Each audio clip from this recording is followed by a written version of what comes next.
কি ব্যাপার, বারবার ফোন করেছিলাম, ফোন ধরো নাই কেন?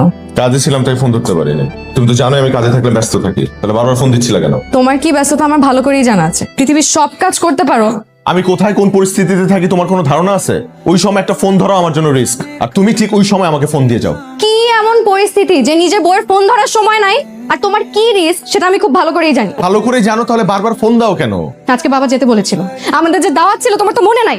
আমার মনে আছে, কিন্তু এইসব আলতু ফালতু ফ্যামিলি দাওয়াত ফাওয়াতে আমি যেতে পারবো না, আমার সময় নাই। এর থেকে ইম্পর্টেন্ট কাজ আছে আমার। 2 দিন পর খালি দাওয়াত দাওয়াত দাওয়াত। দেখো, আমি একটা প্রথম শ্রেণীর জাতীয় দৈনিক পত্রিকার প্রথম শ্রেণীর ক্রাইম রিপোর্টার, দাওয়াত নিয়ে পড়ে আছে।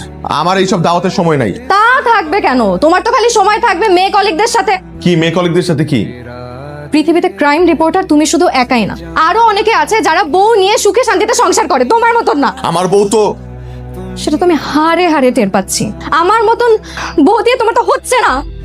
দেখো প্লিজ, আমি সারাদিন কাজ করে আসছি, আমি এই বিষয়টা এখন আর বাড়াতে চাই না। আমি কোনো দাওয়াত পথে যেতে পারবো না, আমাকে এগুলাতে টানবা না। তুমি প্লিজ গেলে একা যাও তো। হ্যাঁ, আমি একাই যাব। এবার যদি যাই আমি আর আসবো না। কই যাচ্ছ তুমি? আসবা না মানে?